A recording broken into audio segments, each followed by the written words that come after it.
Bienvenidos a un video más de Amantes de la Verdad. Para este tema necesitaré que tengas mucha comprensión de lectura y capacidad de razonar verbalmente. A ver si empezamos leyendo este versículo. Romanos 11 del 1 al 10 dice: Digo pues, ¿ha desechado Dios a su pueblo?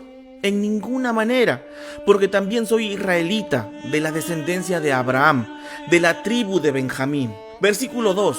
¿No ha desechado Dios a su pueblo, al cual desde antes conoció? ¿O no sabéis que dice de Elías la escritura, cómo invoca a Dios contra Israel diciendo: Señor, a tus profetas han dado muerte y tus altares han derribado, y solo yo he quedado y procuran matarme? ¿Pero qué dice la divina respuesta?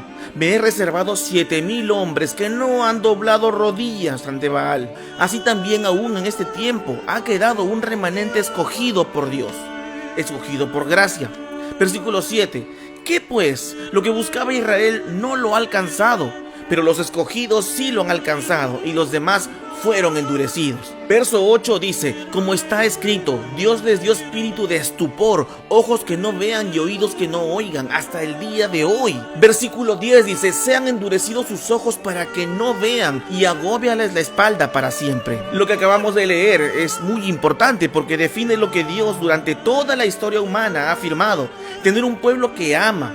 Cabe señalar que Dios no tiene pueblos en plural, sino un solo pueblo. El pueblo de Dios tiene una historia. Este único pueblo que tiene Dios tiene un largo expediente, y según la historia todo comienza con Israel. La historia bíblica nos cuenta que Dios se le apareció a Abraham en Mesopotamia y le ordenó que deje su tierra y a su familia.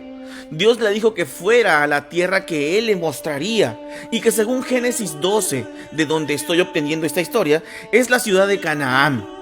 Sumado a esto, Dios le promete a Abraham que haría de él una gran nación. Y así lo hizo, pero poco a poco nos daremos cuenta quiénes conforman esa nación. Entonces Abraham fue a Canaán y ahí vivió con Isaac y el hijo de Isaac llamado Jacob, que por contender con Dios, Dios le cambia el nombre de Jacob a Israel, ya que Israel significa el que pelea con Dios. Debido a la gran hambruna que hubo en Canaán, Israel y sus 12 hijos se van a Egipto. Seguramente recordarás la historia de José y sus hermanos. Pues luego de todo eso, José permite que su padre Jacob, o sea Israel, viva con todos ellos en Egipto. Pero la familia comenzó a crecer, los descendientes de Israel comenzaron a multiplicarse y a hacerse una gran nación poderosa. Entonces Egipto empezó a sentirse amenazado ante la creciente y poderosa nación hebrea, los hijos de Israel. Por eso que los esclavizaron y los castigaron con dura servidumbre, hasta que el libertador Moisés, enviado por Dios, sacó a los hijos de Israel de la esclavitud. Ustedes ya han visto la película de Moisés de Charlton Heston hasta de sobra. Entonces recordarán que Moisés y los hijos de Israel, el famoso pueblo hebreo, cruzaron el Mar Rojo. Dios ahogó a los egipcios que querían matar a los israelitas, incluso a los niños. Al cruzar el Mar Rojo llegan a Arabia, donde Dios en el monte Sinaí entrega las tablas de la ley. Si recuerdan bien, la generación que Moisés sacó de la esclavitud hizo el famoso becerro de oro, gracias a Aarón, y comenzaron a adorarlo diciendo: tú eres nuestro Dios que nos sacó de la tierra de Egipto. Dios, furioso por la tontería que estaban haciendo, les prohibió entrar a la tierra de Canaán y vagaron por el desierto por 40 años, porque ellos no querían saber nada de Dios. Incluso Moisés tampoco entró. Así que nació una generación de israelitas liderados por Josué, que ellos sí pudieron entrar a la tierra prometida porque confiaban en Dios. Hasta este punto quiero que quede claro que cada vez que digo los hijos de Israel, lo digo de manera literal, porque eran descendientes directos de Jacob, hijos, nietos, bisnietos, tataranietos, etc. La descendencia era inmensa, pero venían del mismo hombre, por eso eran llamados los hijos de Israel. Cabe destacar que en la palabra hebreo significa el que cruza al otro lado, y que después de la conquista de la tierra prometida se les conoce como israelitas. 400 años después, los israelitas ya eran un gran número, pero no una gran nación. Querían ser gobernados por reyes, y así fue que Dios levantó a Saúl, que reinó sobre ellos por 40 años. Luego lo hizo David por otros 40 años, y luego Salomón por otros 40 años.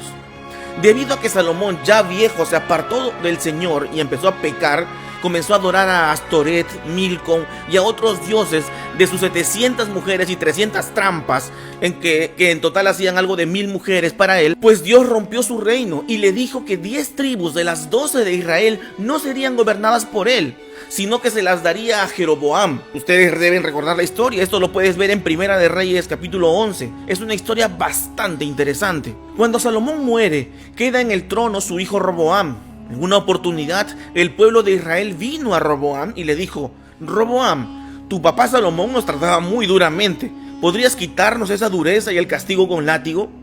Roboam les dijo: vengan en 3 días y les respondo, lo voy a consultar. Entonces él consultó con ancianos y con unos jóvenes, y así que el pueblo vino a los 3 días nuevamente, y después del consejo que pidió Roboam a unos chiquillos de por ahí que eran de su edad, le respondió lo que le aconsejaron: mi padre los castigó con azote, y les duplicaré el castigo, y los castigaré hasta con escorpiones, le dijo Roboam. El pueblo dijo: ¿what? ¿Qué parte de nosotros tenemos con David? ¿A nosotros qué nos importa David? No tenemos futuro con el hijo de Isaí. ¡Vámonos de aquí!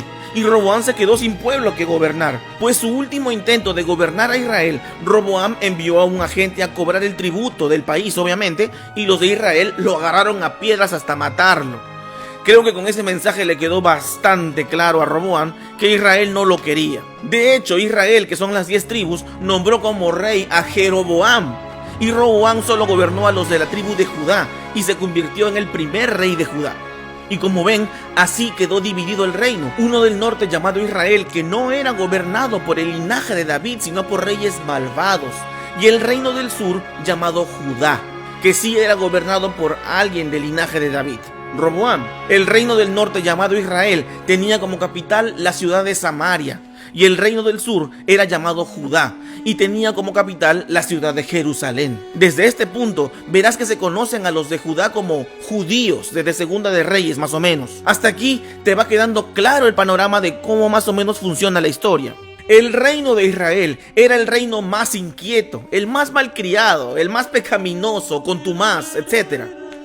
Tan es así que le importó muy poco que Dios le ordenó que no se mezclen con otras naciones. Les valió un maní lo que dijo Dios y se mezclaron con mujeres extranjeras. Como resultado, habitaron Israel los que se le conoce como samaritanos. Como sucedió esto, Israel y Judá nunca serían una nación otra vez, jamás, tal y como lo dice la Escritura hasta el día de hoy. Sin embargo, Judá también se rindió ante otros dioses y fue llevado prisionero a Babilonia, y el templo sería destruido. Pero 70 años después, los judíos regresaron a Judá y construyeron el templo, y desde luego seguían siendo reinados por los descendientes de David. Ahora te queda más claro el panorama. Cuando lees Hechos 1:8, Dios dice que seremos testigos en Jerusalén, en toda Judea, en Samaria y hasta lo último de la tierra. No pierdas de vista este orden de las cosas. En el tiempo de Cristo, Judea estaba bajo el dominio de Roma. Jesucristo predicó por toda Judea buscando a las ovejas perdidas de la casa de Israel, es decir, a los descendientes puros de Israel. Porque ¿recuerdas que Israel se mezcló? Pues más o menos ya vas entendiendo el asunto. Sin embargo, los judíos rechazaron a Jesús como su Mesías y gritaron ante Pilato: ¡crucifícale! Pero Jesús resucitó y se mostró glorioso ante sus discípulos. Pero Jesús, antes de morir y sentado en el burrito, dijo: Jerusalén, Jerusalén, no quedará de ti piedra sobre piedra porque no supiste reconocer a tu Salvador. Entonces, en el año 70 después de Cristo, se cumple esta profecía, cuando el general romano Tito destruyó Jerusalén, no dejando piedra sobre piedra. Todos los habitantes del reino del sur, o sea, judíos, quedaron dispersos. Y si ustedes pueden ver la constante de Dios, podrán captar la forma que tuvo de reprender a su pueblo. Cada vez que ellos se apartaban de Dios, se iban tras el pecado, Dios los dispersaba. Pero cuando volvían a Él, los juntaba en una tierra prometida. 1800 años los judíos quedaron dispersos. El milagro sucedió en 1948, sí, en nuestra época, que pocos hijos de Dios pueden ver, ya que el engaño es impresionante. Sucedió lo que es imposible. los judíos son juntados nuevamente en su tierra llamada Israel. Espera un momento, veamos algunos detalles que tú, amado espectador, debes responder con sinceridad, con ecuanimidad, sin apasionamientos. Para que Israel esté completo, debe fusionarse con los judíos, es decir, con Judá. Pero en Primera de Reyes 12:19 dicen que ellos están separados hasta el día de hoy, y la palabra de Dios es eterna. Si Dios se encargó de que la palabra hoy esté escrita en su palabra, es para asegurarse de que hasta los tiempos de los tiempos, pasen los años, lo que sea, se mantenga esa premisa, la no unión de esos dos pueblos. ¿Recuerdan que Israel se mezcló con otros pueblos pero Judá no lo hizo? Eso hace imposible una unión entre los dos pueblos, pues por orden de Dios eso no podía pasar. Si Dios siempre castigó a Israel dispersándolos por todos lados cuando ellos se apartaban de él y los unía cada vez que volvían a Dios, ¿cómo es posible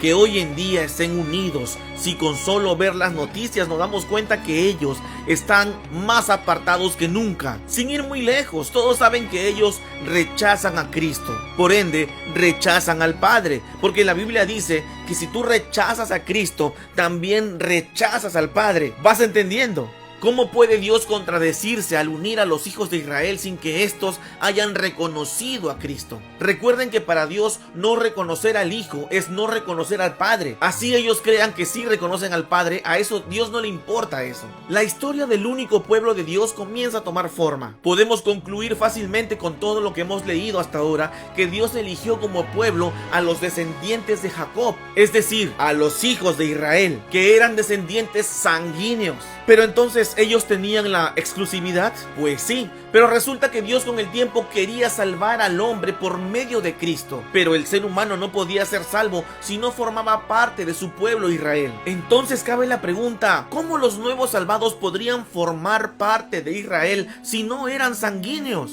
Y aquí viene lo interesante del plan de Dios. Dios le promete a Abraham una descendencia como las estrellas del cielo. Razonemos un poco. La analogía que Dios usa para determinar la descendencia de Abraham quizás sea algo descabellada, porque las estrellas del cielo son incontables. Es una referencia al infinito, o quizá algo que es casi imposible de contar humanamente. Leamos Génesis 15, versículos 5 y 6, que dice: Luego vino a él palabra de Jehová diciendo: No te heredará sino un hijo tuyo será el que te heredará. Y lo llevó fuera y le dijo: Mira los cielos y cuenta las estrellas, si las puedes contar, claro. Y le dijo: Así será tu descendencia. Y creyó Abraham a Jehová y le fue contado por justicia. Si somos coherentes con la lectura, es imposible que Dios esté hablando o refiriéndose solo de los hijos de Israel, ya que entre todos los pueblos de la tierra, quizás sean los más pequeños constituidos. Son bastante contables. Bastaría con un censo para saber cuántos son. Pero Dios le dice incontables. Y créeme, no se estaba refiriendo al futuro ni a los tiempos.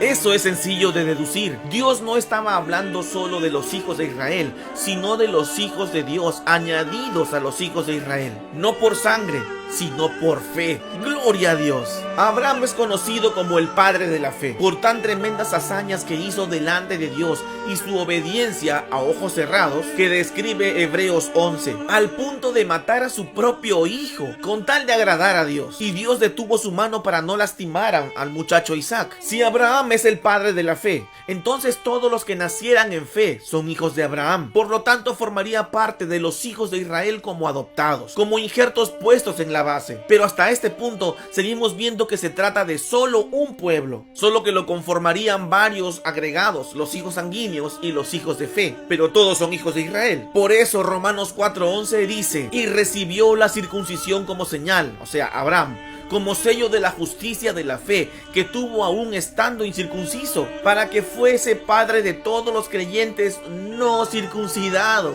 a fin de que también a ellos la fe les sea contada por justicia. Si leemos el contexto de este versículo, quedará aún más claro. Podrás notar que Abraham recibió la promesa siendo aún incircunciso, pero Dios le estableció la circuncisión para sellar el pacto. Es decir, se entiende que Dios aceptó la fe de Abraham estando aún incircunciso, como todos los que llegan a Cristo, incircuncisos, pero al recibir el perdón de los pecados por fe, la circuncisión se da en el corazón. ¡Qué interesante!, ¿verdad? Hasta este punto del video ya entendiste que el pueblo de Dios es uno solo y no dos. Muchos piensan que Dios tiene dos pueblos, uno llamado Israel y otro de cristianos. Una idea, aparte de antibíblica, bastante equivocada, que fue introducida por corrientes como el sionismo, que intentan desviar la enseñanza santa de Dios para hacer caer al pueblo en una idolatría camuflada de amor y con mucho fanatismo. ¿O acaso no te han maldecido alguna vez por hablar algo en contra de Israel? Porque si tú no estás de acuerdo políticamente con Israel y criticas algo que ellos están haciendo, los cristianos se levantan y te maldicen o simplemente te insultan. Pero sigamos. Lo interesante de la historia que venimos charlando es lo que dice Génesis 12, siendo un capítulo polémico para algunos y contundente para otros. Y dice así: pero Jehová había dicho a Abraham: vete de tu tierra y de tu parentela y de la casa de tu padre a la tierra que te mostraré, y haré de ti una gran nación, y te bendeciré y te engrandeceré, y serás bendición para todos. Bendeciré a los que te bendijeren, y a los que te maldijeren maldeciré, y serán benditas en ti todas las familias de la tierra. Las palabras claves en este capítulo son nación grande. Esto concuerda con todo lo que hemos leído anteriormente sobre un pueblo como las estrellas incontables. Dios no pudo referirse a los hijos de Israel porque eran y son pocos. Para que esto quede aún más claro, Dios ya en la época cristiana nos confirma esto, diciéndole a todos que esa nación grande era todo aquel que nace en la fe. Leamos cómo el apóstol Pedro describe esta situación. Primera de Pedro 2:9 dice: mas vosotros sois linaje escogido, real sacerdocio, nación santa, pueblo adquirido por Dios, para que anunciéis las virtudes de aquel que os llamó de las tinieblas a su luz admirable. Vosotros que en otro tiempo no erais pueblo, pero que ahora sois pueblo de Dios, que en otro tiempo no habíais alcanzado misericordia, pero ahora habéis alcanzado misericordia. ¡Qué interesante esta parte! Nación santa. Espera, Dios le dice a Abraham que de él saldría una gran nación, y Dios le dice a Pedro que esta nación son todos los que están en Cristo. Pues la respuesta es obvia, pero hay más. Dios llama pueblo adquirido a los cristianos. La explicación quizás salga sobrando, pero con todo lo que hemos leído nos damos cuenta que Dios injertó a los incircuncisos, a Israel. La palabra adquirido significa, hablando del lado semántico, que uno obtiene algo por medio de alguna transacción, sea trueque o compra. En este caso, esa compra la hizo Cristo para que todo aquel que en él crea no se pierda, sino que tenga vida eterna. Juan 3:16. Y para eso tienes que ser pueblo. ¿Qué pueblo? Pues Israel. Entonces Dios le dice a Abraham: bendeciré a los que te bendijeren, y a los que te maldijeren maldeciré. Esta promesa se la hace Dios a Abraham de manera particular, es decir, se la hace a él solo, no a una nación. Si lees bien, Dios no está diciendo: si alguien maldice a Israel, lo maldeciré también, ya que Israel, o sea Jacob, ni siquiera había nacido. Y esto es fácil de deducir. Sabemos que Dios le hablaba solamente a Abraham, porque le dijo líneas arriba: vete de tu tierra y de tu parentela y de la casa de tu padre.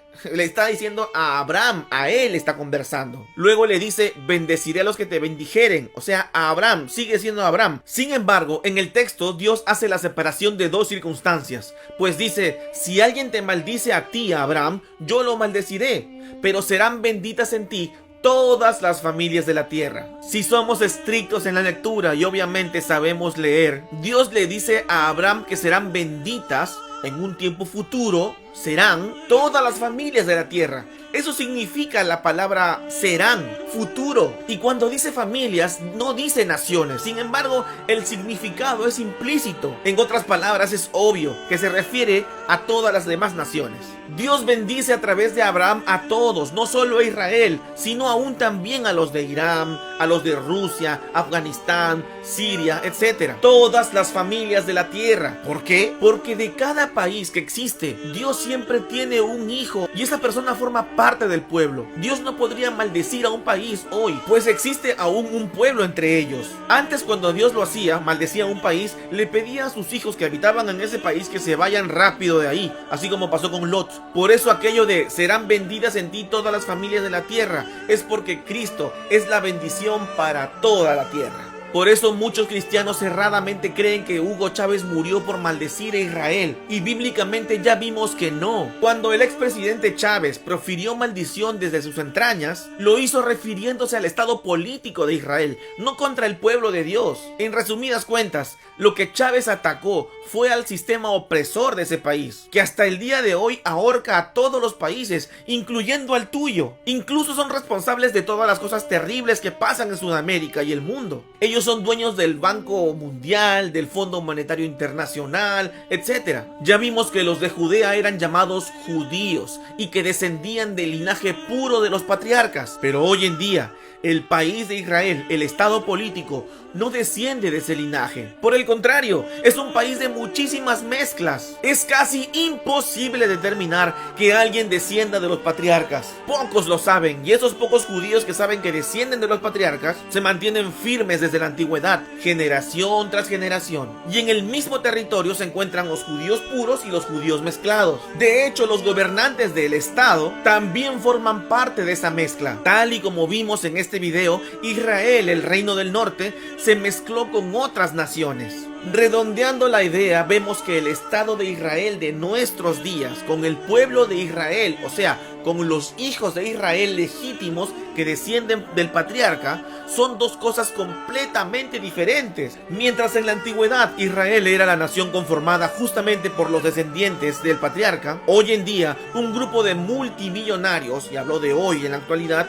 un grupo de multimillonarios y abusivos y de corazón perverso crea un país y le ponen por nombre el nombre del patriarca. Crean una bandera con su estrella de David y todo, que no tiene nada que ver con las escrituras. Escriben un himno patrio que no glorifica a Dios por ninguna parte. Eso es el Estado de Israel. Satanás crea una copia exacta del nombre y reúne a los judíos de todas partes, sean mezclados y puros, para que el engaño a los cristianos sea consumado. Por eso es que Dios habla de este Israel de la siguiente manera. Leamos Apocalipsis 2:9 y dice: yo conozco tus obras y tu tribulación y tu pobreza y la blasfemia de los que dicen ser judíos pero no lo son, sino sinagoga de Satanás. Es interesantísimo notar que Dios escribe esto a los cristianos, pues es una carta dirigida a una iglesia. Por ende, Dios está hablándole del Israel actual. Lo más sorprendente es la exactitud, porque el verso dice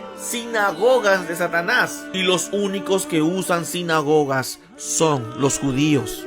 Por ende, Dios llama falsos a ese Estado de Israel, haciendo una gran separación y diferencia entre el pueblo del patriarca y la imitación. Qué hermoso es estudiar la palabra de Dios y la historia bíblica, pues se pueden entender muchas cosas con solamente saber leer bien. Ya vimos que Hugo Chávez no falleció por lo de Israel, sino por otras razones políticas que ya serán materia de otro video. Hay muchos millones y miles de personas y naciones que maldicen a Israel todos los días y siguen vivos, y algunos muy prósperos. Y quizá tú digas: ya les llegará su hora. La sentencia que haces es muy obvia. A todos los seres humanos nos llegará la hora, pero el asunto es el motivo por el cual nos llegará. Nadie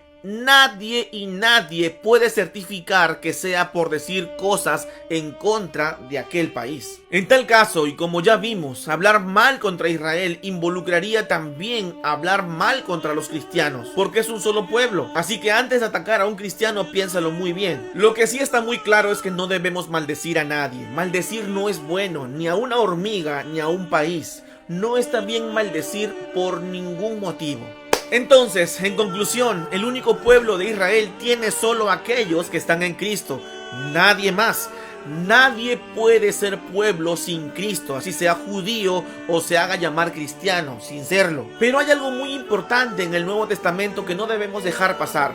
Dios ya no desea llamar Israel a su pueblo, sino iglesia, porque todos los hijos de Israel que se integren a Cristo formarán parte de la iglesia y serán hermanos incluso de los iraníes que se acerquen a él. Por eso Gálatas 3:28 dice: ya no hay judío, ni griego, ni esclavo, ni libre, todos somos uno en Cristo Jesús. Pero entonces, ¿Dios está tan molesto con los hijos de Israel que ya los ha olvidado para salvarlos? No, Para nada. Por amor a los patriarcas, ellos serán salvados.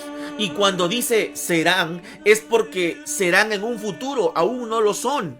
Así que no podemos llamar salvos a alguien que no lo es.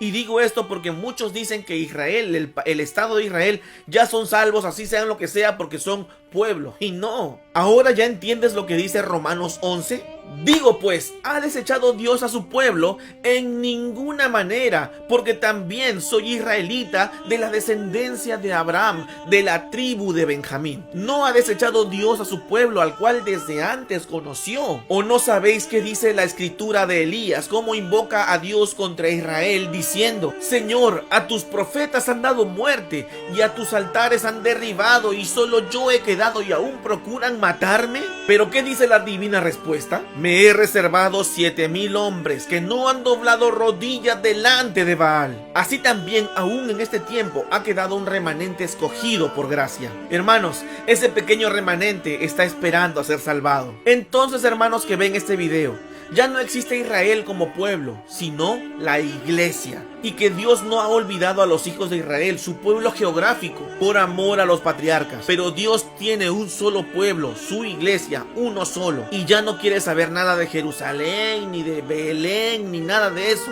De hecho, la Biblia dice que Satanás se sentará en el trono de Dios en Jerusalén, haciéndose pasar por Dios, haciendo cosas maravillosas, prodigios y milagros increíbles. Este Jerusalén ya está muy manchado. Por eso Dios tiene preparada la nueva Jerusalén. Esta Jerusalén de aquí ya no la va a usar. Y esto está descrito en Apocalipsis 21:2. Y ahí es que moraremos todos los hijos de Israel, por decirlo de alguna manera, o sea, la iglesia. Moraremos allá en la conspicua capital del nuevo Israel, que ahora es llamado iglesia, cuya capital es la nueva Jerusalén. Así que si ves a un hermano que publica en redes sociales cosas como bendito sea Israel o yo bendigo a Israel, lo que está haciendo es idolatrar, y de paso está bendiciendo a un conjunto de personas que destruyó físicamente al Mesías, que lo mató y lo crucificó, y que hoy en día es la capital del pecado. No bendigas a Israel, bendice a Cristo. Y si vas a bendecir a Israel, también bendice a sus enemigos. Por eso que Jesucristo pide bendecir a quienes nos maldicen. Además, por Abraham serían benditas todas las naciones de la tierra. ¿Recuerdas? Si pides por la paz de Jerusalén, no haces mal, pero también te equivocas, porque el Salmo 122 describe a David pidiendo por la paz de la capital del reino del sur, de su tiempo y de su ciudad. No está mal que lo hagas tampoco, pero ¿por qué solo Jerusalén? También pide por la paz de tu ciudad, de tu país, de tu barrio, etc. No dejes que Satanás te introduzca en la idolatría del sionismo fomentado por muchos pastores que inculcan el miedo de que si dices algo en contra de Israel, Dios cobrará venganza de ti. No permitas que el diablo te engañe con tonterías como esas, sino permite que Dios te ilumine para entender la gracia de Cristo, pues ya no hay ninguna condenación, ninguna, para el que está en Jesús. Que Dios te bendiga mucho, hermano. Sígueme en redes sociales, estoy en Instagram, la dirección está aquí abajo en la descripción. También únete a nuestros grupos de WhatsApp y Telegram. Que Dios te bendiga mucho y sigue estudiando este tema a fondo, hermanos. No te quedes con este video solamente, profundiza mucho más de lo que acabo de darte. Saludos, amantes de la verdad.